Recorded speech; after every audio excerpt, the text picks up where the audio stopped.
Hello everyone, good morning, good afternoon, good evening. I am Ashutosh Agarwal and I welcome you all on my YouTube channel. So today in this video we are covering the remaining part of chapter 1. Previous video में chapter 1 का एक part हो गया है, बहुत सारी चीजें cover हो गई हैं एंड अब एक छोटा सा पार्ट है link with in 30-40 minutes this chapter will be done. ठीक है जी, तो एक बार छोटे छोटे पॉइंट्स हैं इसके अंदर, like equity shares, dual option warrants and REIT के बारे में है, थोड़ा सा ईटीएफ के बारे में है, सॉवरेन गोल्ड बॉन्ड्स के बारे में है, सीबीडीटी की सर्कुलर्स के बारे में थोड़ा बहुत एक बार वो देखते हैं, क्योंकि ये जो टॉपिक है chapter 1 is just an overview. उसके बाद हम डिटेल में पढ़ेंगे कि सॉवरेन गोल्ड बॉन्ड्स क्या होते हैं एक्चुअली में, वापस से उसकी टैक्सेबिलिटी कैसी होती है, ईटीएफ की क्या होती है, जो भी हमारे पास ट्रस्ट जो मेंटेन किया जाता है, रीट हो गया, इन्विट हो गया, और हमारे पास ऑल्टरनेटिव इन्वेस्टमेंट ट्रस्ट हो गया, उनकी टैक्सेबिलिटी कैसी होती है वो हम डिटेल में आगे फर्दर चैप्टर्स में पढ़ने वाले हैं. ठीक है जी, तो विदाउट एनी फर्दर डिले इसको फटाफट से स्टार्ट करते हैं. तो now when we are talking about the equity shares that with the detachable warrants, तो इसमें क्या होता है कि आपके पास एक वारंट भी होता है, आप होल्डर ऑफ वारंट होते हो, जिसके अंदर आप एक एलिजिबल होते हो. एलिजिबल किस चीज के लिए एलिजिबल होते हो कि आप अप्लाई करोगे स्पेसिफाइड नंबर ऑफ शेयर्स के लिए on the appointed date at a predetermined price. एक प्री डिटरमाइंड प्राइस होगा, लेट्स सपोज 100 रुपीज है, अपॉइंटेड डेट भी होगी, तो उसके पास एक आपके पास एक जो वारंट है, वारंट आपको एक एलिजिबिलिटी दे रहा है, आपको एक एलिजिबल बना रहा है कि आप अप्लाई कर सकते हो स्पेसिफाइड नंबर ऑफ शेयर्स के लिए उस पर्टिकुलर अपॉइंटेड डेट पे एट पर्टिकुलर स्पेसिफाइड प्राइस पे. Now these warrants are separately registered with the stock exchanges and traded separately. ये अलग से जो warrants होते हैं ये अलग से registered होते हैं SEBI के पास stock exchange पे, और अलग से आप इनको trade भी कर सकते हैं. And the practice of issuing the non-convertible debenture with a detachable warrant also exists in the Indian market. तो यहाँ पे एक practice होती है कि जो भी non-convertible debentures हैं उसके साथ हमने एक डिटैचेबल वारंट्स को भी इशू करने का एक नॉर्मल प्रैक्टिस है जो एग्जिस्ट करती है इंडिया मार्केट में.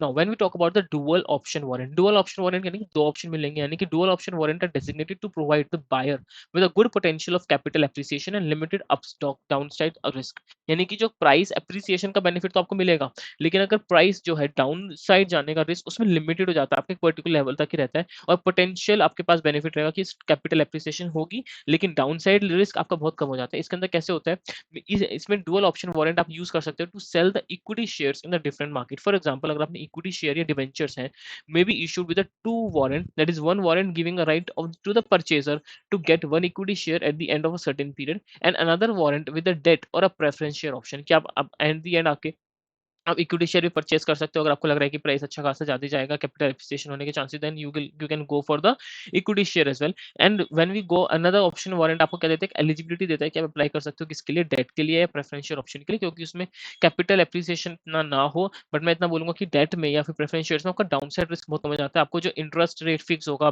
प्री डिटरमाइंड परसेंटेज होगी, उसके बेसिस आपको इंटरेस्ट या डिविडेंड मिलने वाला है. एंड आपकी मेच्योरिटी, जब हम बात करते हैं लिक्विडेशन के टाइम पे, अगर इंसॉल्वेंसी भी हो रही है, तो सबसे पहले आपके पास राइट होता है कि आपको पैसा दिया जाएगा rather than going to the equity shares.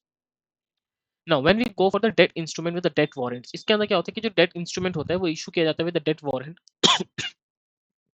sorry, so which give the holder the option to invest in the additional debt on the same terms and with the same specified period in the warrant.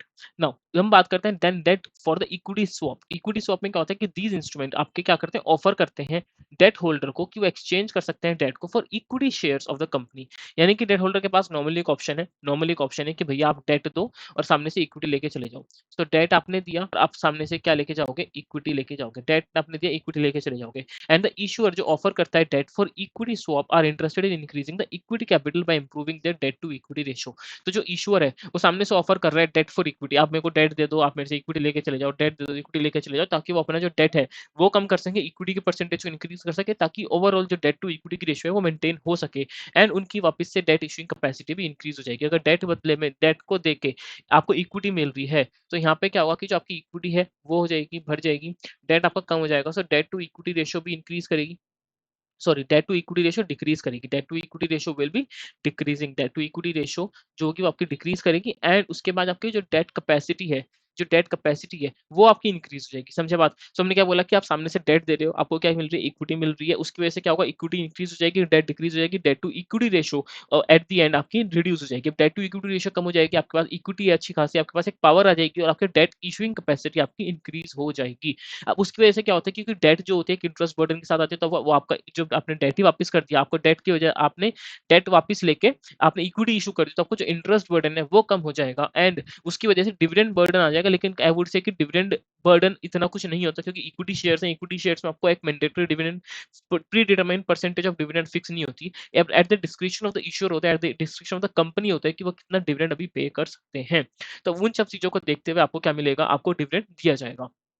Now, however, the issuer faces the risk of dilution of earnings per share. Yes, वो तो ठीक है, आपकी date to equity कम हो रही है, equity ज्यादा हो रही है, आपकी इक्विटी बढ़ जाएगी। अब इक्विटी ज्यादा होने की वजह से आपका क्या होगा, जो अर्निंग पर शेयर वो थोड़ी सी कम हो जाएगी। And in addition dividends are also not tax deductible. तो आपका जो अब क्योंकि इंटरेस्ट कम हो रहा है, डेट कम हो गया, डेट कम होने की वजह से जो आपका इंटरेस्ट एक्सपेंस वो कम हो जाएगा, उसकी वजह से जो टैक्स आपको डिडक्शन मिलती थी इंटरेस्ट की, वो भी आपकी कम हो जाएगी। तो प्रोज एंड कॉन्स दोनों के हैं, प्रोज एंड कॉन्स दोनों के हैं। फॉर एग्जांपल यानी कि नॉर्मल सा अगर लॉजिक बोला जाए तो हम ये बोलेंगे कि आपका अगर आप डेट टू इक्विटी रेशो आपकी कम हो रही है, तो इसका मतलब ये है कि आपकी डेट इंक्रीज होने से कम हो गई, डेट कम हो गई, इक्विटी बढ़ गई। अब इक्विटी बढ़ गई और डेट कम हो गया, यानी कि इंटरेस्ट बर्डन जो था आपके ऊपर वो कम हो गया आपका, करेक्ट, आपका इंटरेस्ट बर्डन कम हो गया। और यहाँ पे लेकिन दिक्कत क्या हुई कि आपका अर्निंग पर शेयर का डाइल्यूशन हो गया। अब इंटरेस्ट कम हो गया तो उसका फायदा तो है, आपके पास इंटरेस्ट बर्डन नहीं है, लेकिन उसका एक नुकसान ये है, एक कौन ये है कि आपका जो इंटरेस्ट एक्सपेंस डिडक्टेबल था पी&एल अकाउंट के अंदर, वो अब नहीं रहा। तो यहाँ पे आपको क्या हो जाएगा,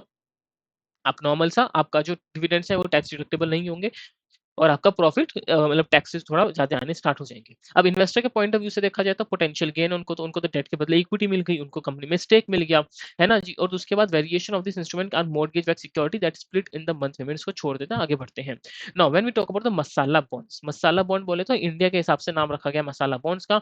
मसाला बॉन्ड जो कि टर्म यूज करता है कौन, international financial corporation that is IFC use करता है to popularize the culture and cuisine of the India on the foreign platform. That is, we use the masala and spices. So basically, the masala bonds are nothing as the rupee denominated bond. These are nothing but the rupee denominated bonds जो कि हम issue करते हैं कौन, India entity issue करते हैं कहाँ पे, ओवरसीज मार्केट के अंदर। कौन इशू करता है, अपनी companies, domestic companies, Indian entities use करती हैं, इशू करती हैं कहाँ पे, ओवरसीज मार्केट के अंदर। And these are the rupee denominated bonds. But जो इंटरनेशनल फाइनेंशियल कॉर्पोरेशन है दैट इज आईएफसी यूज करती है इस टर्म को, मसाला को एज अ क्विजीन पॉपुलराइज करने के लिए, यूजिंग द स्पाइस टर्म को यूज करने के लिए, तो इसलिए हमने इसका नाम रखा है मसाला bonds.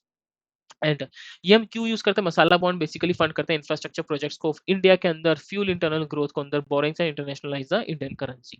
Now, when we go for the foreign currency convertible bond, these are the quasi debt instrument. These are just like the debt instrument only. These are just like the debt instrument only. जो कि कौन issue करता है, ये भी corporate entity issue करती हैं, international agency या फिर sovereign state to the investor all over the world. तो जो भी सॉवरेन स्टेट है, इंटरनेशनल एजेंसीज हैं, कॉर्पोरेट एंटिटीज हैं, these are just like a debt instrument जो अलग corporate entity, international agency या फिर sovereign state to investor, these are issued all over the world and these are denominated in any किसी भी currency में, denominated in any freely convertible foreign currency. So when we talk about the rupee denominated bonds, these are the these are the security that is denominated in the rupee terms. But when we talk about the foreign currency convertible bonds, so these are being the debt instrument, these are just like the debt instrument and these are denominated in any freely convertible foreign currency. And ये हमारे unsecured भी हो सकते हैं, point number 1, या फिर secured भी हो सकते हैं। But in practice basically India के अंदर अगर foreign currency convertible bond issue किए जाते हैं, बेसिकली अनसिक्योर्ड ही होते हैं एंड फ्रीली ट्रेडेबल है, ईश्वर का कोई कंट्रोल नहीं होता over the transfer mechanism and even unaware the ultimate beneficiary. तो when we talk about the FCCB, foreign currency convertible bond, ये रिप्रेजेंट करते हैं इक्विटी लिंक्ड डेट सिक्योरिटी को, इक्विटी लिंक्ड डेट सिक्योरिटी को रिप्रेजेंट करते हैं, जो कि कन्वर्ट की जा सकती है शेयर्स के अंदर या फिर इनटू एनी डिपॉजिटरी रिसीट। जो एफसीसीबी होता है उसके पास एक ऑप्शन होता है कि वो कन्वर्ट कर सकता है इनको foreign currency convertible bonds. These are the inbuilt option to convert it into the equity in accordance with a predetermined formula and sometimes at a predetermined exchange rate, जो भी आपका determine हो रखा होगा उस टाइम पे।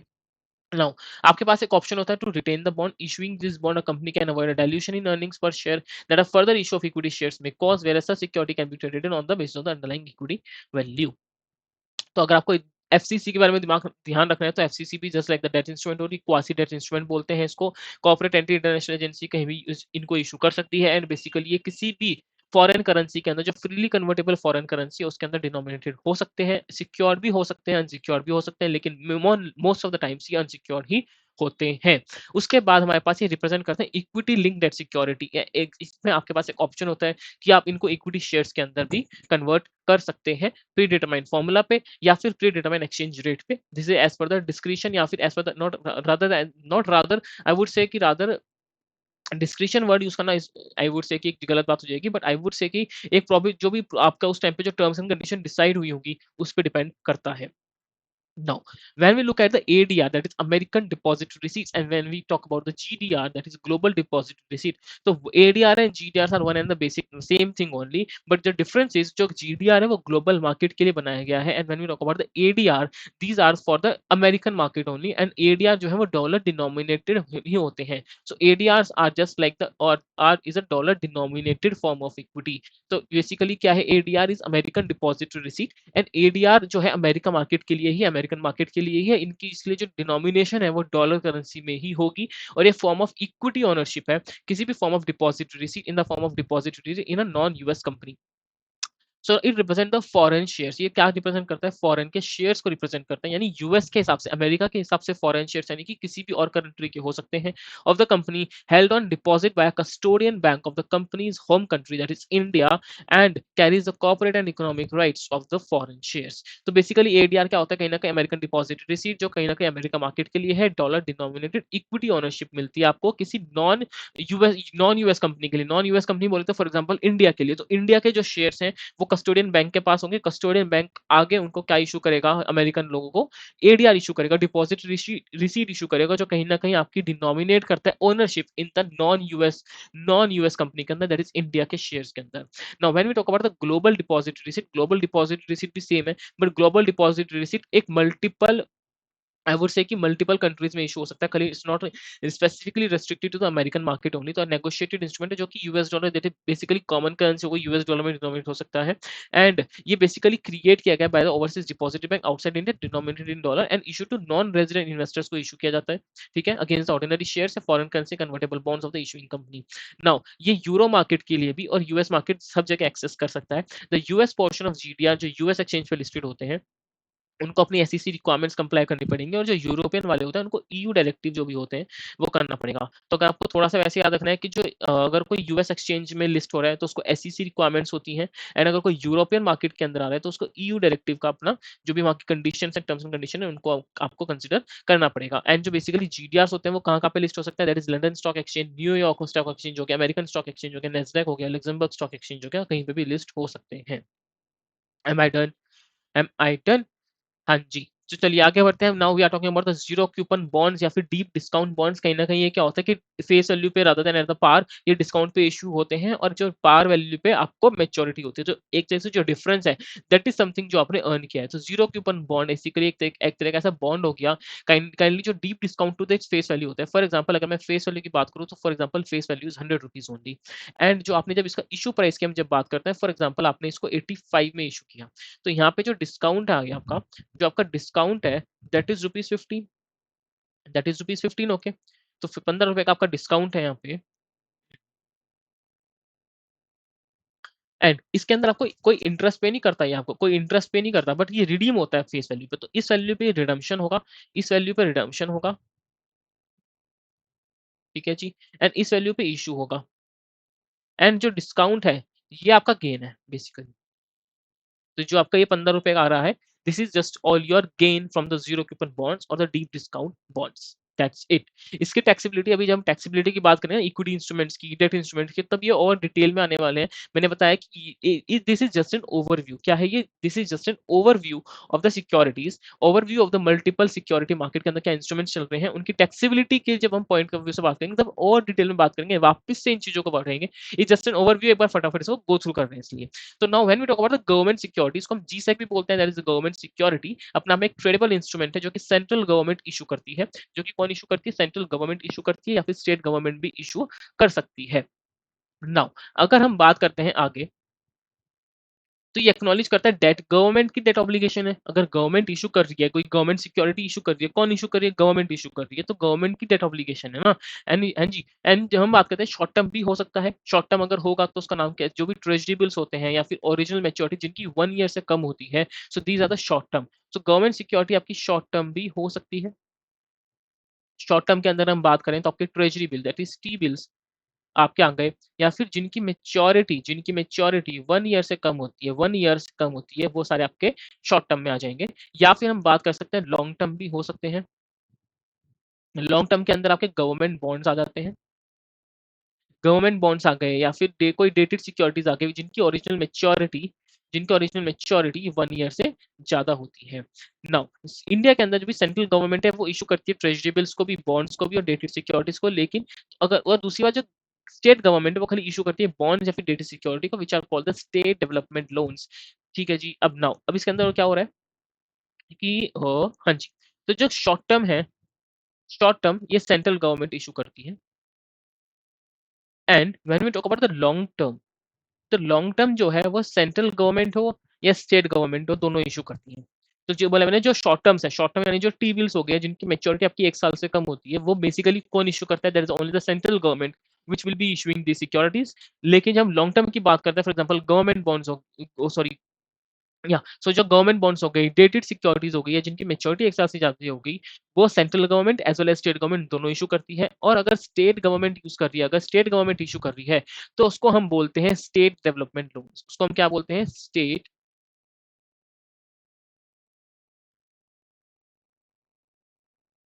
Development loans, SDL। तो यानी कि जो भी लॉन्ग टर्म बॉन्ड्स हैं, जो भी लॉन्ग टर्म बॉन्ड्स हैं जो आपके किसने इशू किए हैं, जो कि स्टेट गवर्नमेंट ने इशू किया, अगर आपके जो भी लॉन्ग बॉन्ड्स हैं जो स्टेट गवर्नमेंट ने इशू किए, उनको हम क्या बोलते हैं? State development loans. एंड जो स्टेट गवर्नमेंट है वो ओनली लॉन्ग टर्म बॉन्ड्स ही इशू करती है। And when we talk about the short term, जो शॉर्ट टर्म के अंदर जो कि टी बिल्स होते हैं जिनकी मेच्योरिटी 1 साल से कम की होती है, वो आपका सेंट्रल गवर्नमेंट ही इशू करता है।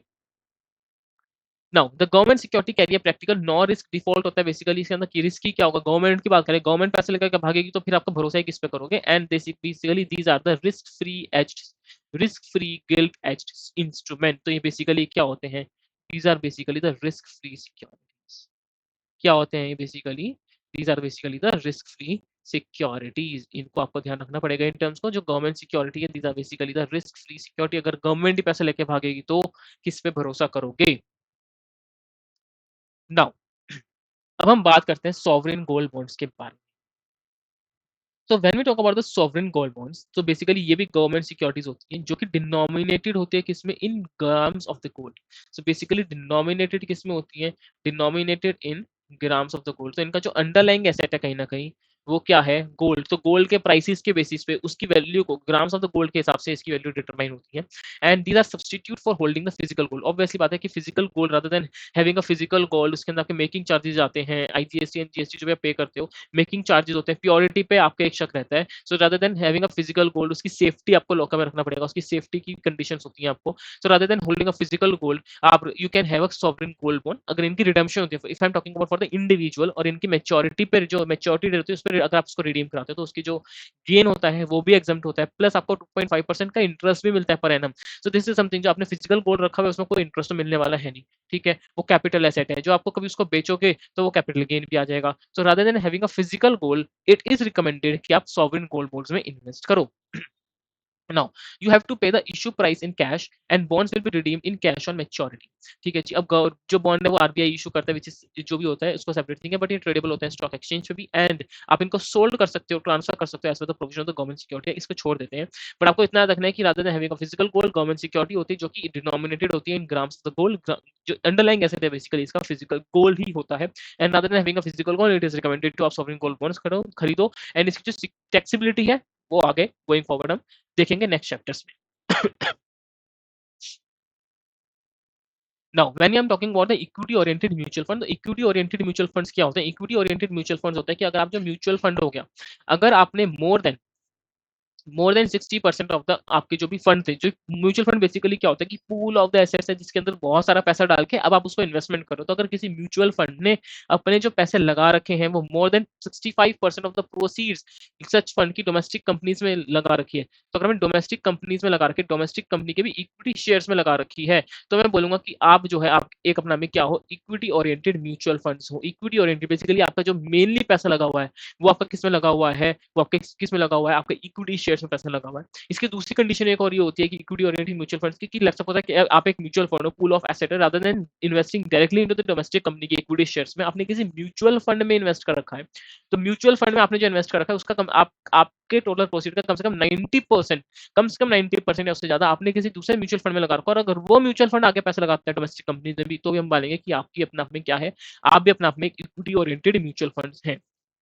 ठीक है जी, ये एक बार डिटेल में वापस से आने वाला है आगे, इसकी कोई टेंशन ना लें कि हम फटाफट पढ़ रहे हैं, इसमें कोई और चीजें बताओ और डीप बताओ। तो everything will be covered in detail in the following chapter, so rather than having a discussion right now, इस पर्टिकुलर वीडियो में हम वो सारी चीजें डिस्कस करेंगे पर्टिकुलर चैप्टर्स के हेड्स के अंदर। ओके जी, चलिए। Now when I am talking about the equity traded funds, equity traded that is ETFs, basically क्या होता है कि इंडेक्स फंड्स ही होते हैं कहीं ना कहीं, जो कि लिस्टेड होते हैं, ट्रेडेड किए जाते हैं एक्सचेंज के ऊपर। Equity traded fund, equity traded fund basically क्या होता है, बास्केट होती है स्टॉक्स की, स्टॉक्स का जो एक बड़ा में पूल होता है, बॉन्ड्स का या कमोडिटीज का, जो भी आपके इंस्ट्रूमेंट्स हैं, जो भी आपकी सिक्योरिटीज है, उनका एक पूल होता है, जो कहीं ना कहीं जो आपका इंडेक्स हो गया, for example S&P, CNX, Nifty, Sensex, इनका अपना में एक पूल होता है। तो कहीं ना कहीं इनको रेप्लिकेट करता है इक्विटी ट्रेडेड फंड्स, कहीं ना कहीं क्या करता है, इनको रिफ्लेक्ट करता है, इनको रेप्लिकेट करता है। और इसमें जो रेप्लिकेट करने में क्या होता है, एक बास्केट बन जाती है आपके पास, वो स्टॉक्स की भी हो सकती है, वो बॉन्ड्स की भी हो सकती है, वो कमोडिटीज की भी हो सकती है। नाउ जो करंट ट्रेडिंग वैल्यू होती है ईटीएफ की, वो कैसे डिसाइड करते हैं, जो ईटीएफ के अंदर जो सिक्योरिटीज है, जो अंडरलाइंग एसेट्स हैं, जो भी अंडरलाइंग एसेट्स हैं, कमोडिटीज है, उनकी नेट एसेट वैल्यू जो भी होगी, वो आपकी एक तरीके से वैल्यू, उसके बेसिस पे आपकी वैल्यू डिटरमाइन होगी इस पर्टिकुलर ईटीएफ की, डिपेंडिंग अपॉन द कॉम्पोजिशन की कितनी वेटेज है किसी पर्टिकुलर शेयर की, उसकी जो नेट एसेट वैल्यू चल रही होगी उस टाइम पे, उसके बेसिस पे आपकी current trading value of the ETF that particular EDF वो डिसाइड की जाएगी। ठीक है जी। उसके बाद नेक्स्ट मूविंग फॉरवर्ड हम बात करते हैं इन्वेस्टमेंट व्हीकल्स। सिक्योरिटी मार्केट के अंदर अलग अलग इन्वेस्टमेंट व्हीकल्स हैं, for example REIT that is real estate investment trust, उसके बाद इनविट भी होता है, and then we talk about the alternative investment trust. So these are the things जो यहाँ पे हम बात करने वाले, these are the various investment vehicles हैं सिक्योरिटी मार्केट के अंदर। So first of all we are talking about the REIT. So what do you mean bye REET? So REIT is a real estate investment trust. REIT के अपने आप में real estate investment trust है, जो कि सेबी के अपनी अपनी रेगुलेशन के हिसाब से रजिस्टर्ड है। ये क्या करता है, ये मनी को पूल करता है, मनी को पूल करता है, मनी को इकट्ठा कर लिया और आगे इन्वेस्टमेंट कहाँ करोगे भाई, तो ये इन्वेस्ट करेगा किसी ऐसे पोर्टफोलियो में of income generating real asset such as shopping malls में आप इन्वेस्ट करोगे, ऑफिस परचेज करोगे, होटल्स या फिर service department with a view to generate income for the unit holders.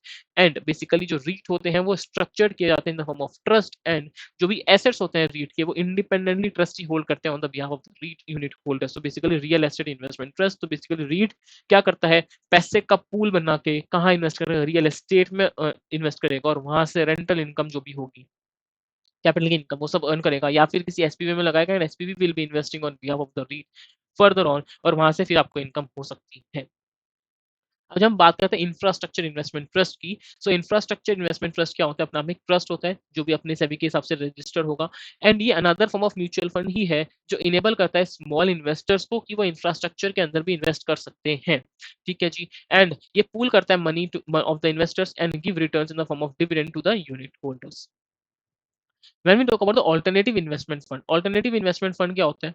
When we talk about the alternative investment fund, यहाँ पे क्या होता है कि ये जो रेगुलेशन है, basically as per the regulation 2B of the SEBI alternative investment fund, alternative investment fund अपना में क्या होता है, इसका मतलब होता है कि कोई भी ऐसा फंड जो आपने इनकॉर्पोरेट किया है किसी भी ट्रस्ट की फॉर्म में, कंपनी की फॉर्म में, एलएलपी की फॉर्म में, कोई भी बॉडी कॉर्पोरेट की फॉर्म में, जो काम क्या करता है, तो basically private pooled investment vehicle है जो कलेक्ट करेगा फंड इन्वेस्टर से, चाहे वो इंडिया हो फॉरेन हो, और उसको इन्वेस्ट करेंगे in according to the defined investment policy for the benefit of the investor. So basically alternative investment trust क्या कर रहा है कि एक प्राइवेट पूल है जिसके अंदर इन्वेस्टमेंट्स, आप प्राइवेट पूल इन्वेस्टमेंट व्हीकल है जिसके अंदर पैसा इकट्ठा होगा इन्वेस्टर से, चाहे वो इंडिया के इन्वेस्टर्स हो चाहे वो फॉरेन के इन्वेस्टर्स हो, और उस पैसे को जो भी प्री डिटरमाइंड, जो भी डिफाइंड इन्वेस्टमेंट पॉलिसी थी उसके हिसाब से इसको इन्वेस्ट कर दिया जाएगा for the benefit of the investor जिन्होंने पैसा डाला है आपके पास। एंड ये सेबी की जो म्यूचुअल फंड की रेगुलेशन के अंदर कवर नहीं होता है, एंड फॉलोइंग एंटिटीज जो भी हैं वो ऑल्टरनेटिव इन्वेस्टमेंट फंड नहीं मानी जाएंगी, ऑल्टरनेटिव इन्वेस्टमेंट फंड नहीं मानी जाएंगी। सो कोई भी ऐसा फैमिली ट्रस्ट हो गया, कोई भी ऐसा ईसॉप का ट्रस्ट हो गया, एम्प्लॉय वेलफेयर का ट्रस्ट हो गया, होल्डिंग कंपनीज हो गई, या अगर कोई स्पेशल पर्पस व्हीकल है, कोई फंड मैनेज कर रहा है सिक्योरिटाइजेशन कंपनी को सरफासी एक्ट के हिसाब से, या कोई भी ऐसा फंड जो डायरेक्टली रेगुलेट कर रहा है by any regulator in India, ये सारे के सारे आपके ऑल्टरनेटिव इन्वेस्टमेंट फंड नहीं है। These are not the alternative investment fund, these are not the alternative investment funds. But alternative investment fund होता क्या है, basically private pool investment vehicle है जो कलेक्ट करता है आप लोगों से पैसा और उसको आगे आगे लगा देता है डिफाइंड इन्वेस्टमेंट पॉलिसी के हिसाब से for the benefit of the investors, now category one alternative investment fund क्या होता है? Basically these are those fund जो इन्वेस्ट करते हैं किसके अंदर? स्टार्टअप के अंदर, या फिर अर्ली स्टेज वेंचर्स के अंदर, या फिर सोशल वेंचर्स के अंदर, एसएमईज, इंफ्रास्ट्रक्चर और अदर एरियाज जहाँ पे बेसिकली गवर्नमेंट और रेगुलेटर कंसिडरिंग सोशल और economically desirable and shall include venture capital funds, SME fund, social impact funds, infrastructure fund, social special situation fund, other investment fund as may be prescribed. तो देखो जी, category one वाले क्या होते हैं? Category one वाले जो early stage startups होते हैं, अर्ली स्टेज स्टार्टअप्स होते हैं, या फिर स्टार्टअप जो होते हैं, या कोई सोशल वेंचर्स हो गए आपके, या कोई एसएमईज हो गई, एसएमईज हो गए, या फिर स्मॉल मीडियम एंटरप्राइजेस हो गई, या फिर कोई इंफ्रास्ट्रक्चर वाले हो गए, अदर सेक्टर एरियाज हो गए, जो कि गवर्नमेंट के हिसाब से ऐसा लगता है कि गवर्नमेंट जो सोशल इंपैक्ट फंड्स हो गए, है ना, इसके बाद venture capital fund, SME fund, इनमें इन्वेस्ट करने का आप ट्राई करते हो। एंड दिस कैटेगरी जो भी होती है, ये जनरली परसीव करती है वो positive spill over the effects of the company and for which board of government और अदर रेगुलेटर आपको इंसेंटिव्स या फिर कंसेशन दे सकते हैं। नाउ जब हम कैटेगरी टू की बात करते हैं, तो कैटेगरी टू वाले ना कैटेगरी वन वाले फंड्स में फॉल नहीं करते, एंड थर्ड में, एंड जो अंडरटेक करते हैं लेवरेज को, ये पैसा लेवरेज पे लेते हैं या फिर बोरोइंग करते हैं other than to meet the day to day optional requirement and as permitted by this regulation. ये क्या करते हैं? ये इंक्लूड फॉर एग्जांपल जो कैटेगरी टू वाले होते हैं लेवरेज पे पैसा उठाएंगे एंड फिर आगे इन्वेस्टमेंट्स करते हैं। सो इसके अंदर प्राइवेट इक्विटी फंड्स हो गए या डेट फंड्स हो गए जिसके अंदर कोई स्पेसिफिक इंसेंटिव या कंसेशन आपको नहीं मिलता गवर्नमेंट से, वो सारे के सारे कौन से होते हैं? कैटेगरी टू वाले होते हैं। When we talk about the category three वाले, ये डाइवर्स एम्प्लॉय करते हैं डाइवर्स या कॉम्प्लेक्स ट्रेडिंग स्ट्रेटजीज को। तो सबसे पहले वाले तो सिंपल अपना पैसा लगा के दे रहे हैं, खाली वेंचर कैपिटल पे पैसा लगा दिया अपना, ये डेट दे रहे हैं, डेट लेके खेल नहीं रहे हैं, डेट दे रहे हैं सामने वाले बंदे को, ठीक है, इन्वेस्टमेंट कर रहे हैं सोशल वेंचर्स के अंदर, जो नॉर्मल वेंचर्स हैं, जो स्टार्टअप्स हो गए आपके पास, जो एसएमईज हो गए, या फिर जो इंफ्रास्ट्रक्चर वाले अच्छे खासे लोग हुए, जो कुछ ना कुछ social impact, economically viable, desirable consider करी जाती है, जो सोशल एंड इकोनॉमिकली डिजायरेबल चीजों में पैसा लगाते हैं, ये लोग क्या करते हैं? कैटेगरी टू वाले, ये कैटेगरी टू वाले अंडरटेक नहीं करते जो हाँ, ये बेसिकली क्या करते हैं? लेवरेज या बोरोइंग करते हैं other than to day to day operational requirement और एज पर परमिटेड जो भी गाइडलाइंस होंगी उसके हिसाब से इन्वेस्टमेंट करते हैं। When we talk about the category 3 वाले, ये एम्प्लॉय करते हैं डाइवर्स और कॉम्प्लेक्स ट्रेडिंग स्ट्रेटजीज को लेवरेज तक यूज करते हैं थ्रू इन्वेस्टमेंट इन लिस्टेड और अनलिस्टेड डेरिवेटिव्स में भी इन्वेस्टमेंट करते हैं। सो बेसिकली जो टाइप ऑफ अल्टरनेटिव इन्वेस्टमेंट की जब हम बात करते हैं, alternative investment fund of type 3, so basically इसके अंदर आपके जो हेज फंड्स हैं या जो मेक करते हैं शॉर्ट टर्म रिटर्न्स और अदर फंड जो ओपन एंडेड होते हैं, वो सारे के सारे हमारे क्या माने जाएंगे? These are the category 3 one. Now when we talk about the specified alternative investment fund, इसको छोड़ सकते हैं। When we talk about the foreign portfolio investor, एक बार इसको देख लेते हैं कि what do you mean by the foreign portfolio investors. तो भैया फॉरेन पोर्टफोलियो इन्वेस्टर्स क्या होते हैं? तो भैया कोई भी ऐसा बंदा जो कि रजिस्टर्ड है under the regulation and deem to be intermediate in terms of provision of the act. FPI basically investors ही होते हैं, एफपीआई बेसिकली क्या होते हैं? इन्वेस्टर्स ही होते हैं जो कि शॉर्ट टर्म व्यू के हिसाब से इन्वेस्टमेंट करते हैं कंपनी के अंदर। एंड एफपीआई जो बेसिकली टू कैटेगरीज के होते हैं, एक होता है हमारे पास कैटेगरी वन के एफपीआई, एक होते हैं कैटेगरी टू के एफपीआई, ठीक है जी। तो category one and category two. So now when we talk about the category one foreign portfolio investors, तो बेसिकली इसके अंदर हमारे पास कैटेगरी वन में जो गवर्नमेंट हो गई या फॉरेन सेंट्रल बैंक हो गया, sovereign wealth funds, um multiple organisation हो गई, multilateral organisation, pension funds basically, reinsurance companies, investment adviser, asset management companies, investment managers, या फिर फाइनेंशियल एक्शन टास्क फोर्स, ये सारे के सारे हमारे क्या माने जाते हैं? ऑल्टरनेटिव इन्वेस्टमेंट फंड में, मतलब these are the category one of the foreign portfolio investors. When we talk about the category two वाले, तो कैटेगरी टू में क्या होते हैं? Basically all the investors not eligible under category one, वो सारे के सारे कैटेगरी टू में माने जाएंगे। फॉर एग्जाम्पल जो भी आपके एंडाउमेंट फंड्स हो गए, charitable organisation, corporate bodies, family offices, individual appropriately regulated entity, ये सारे के सारे कैटेगरी टू में माने जाते हैं।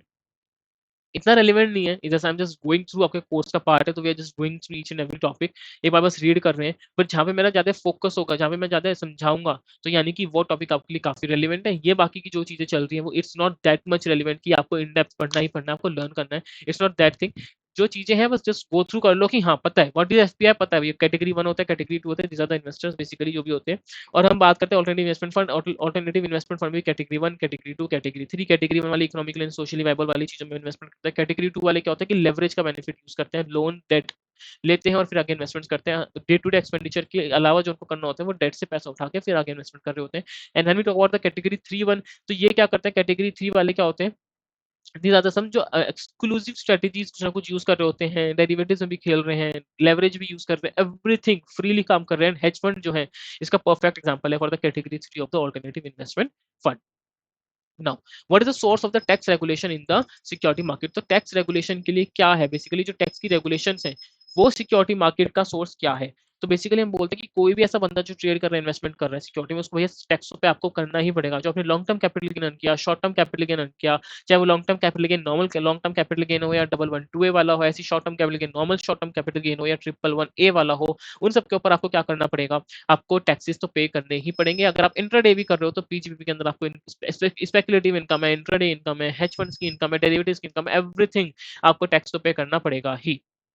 ठीक है, तो इसकी जो रेगुलेशंस हैं, जो भी इनकम टैक्स की है, वो कौन प्रोवाइड करता है? This is basically the CBDT, जो कि एक स्टैट्यूटरी अथॉरिटी है जो डील करते with the matters relating to the levy and collection of the direct taxes. तो ये एक ऐसी ऑर्गेनाइजेशन है जो आपका काम करती है। तो जो भी रूल्स मेड किए गए हैं सीबीडीटी के द्वारा, amended from time to time होते रहते हैं, नोटिफिकेशंस आते हैं, सर्कुलर्स आते हैं, वो सब आप रीड करो और उनसे आपको क्या मिलती है, क्लैरिफिकेशन मिलती रहती है। तो central board of direct taxes, that is CBDT, is the one जो कि सोर्स है किसका, टैक्स रेगुलेशंस का, सिक्योरिटी मार्केट के अंदर, टैक्सेबिलिटी के अंदर, कि कैसे कैपिटल गेन होगा, कैसे पीजीपी इनकम होगी, कैसे आईओएस इनकम होगी।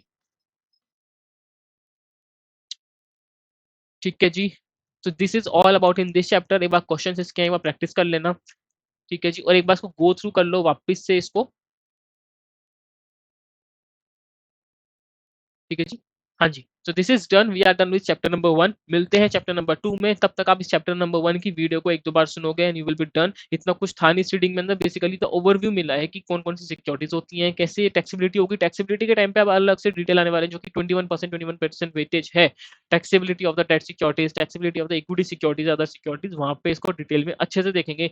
बट इज दैट कि आपको आपको जो भी टर्म्स हमने यूज करी यहाँ पे, ये वापस से यूज होने वाली है, तो यू मस्ट बी अवेयर, आपको पता होना चाहिए कि when I am talking about the alternative investment fund, you must be knowing कि क्या मैं बात कर रहा हूँ। If I am talking about the REIT, ETF, sovereign gold bond, आपको पता होना चाहिए, बेसिक पता होना चाहिए कि हाँ भाई सॉवरिन गोल्ड बॉन्ड्स ये होते हैं, ईटीएफ ये होते हैं।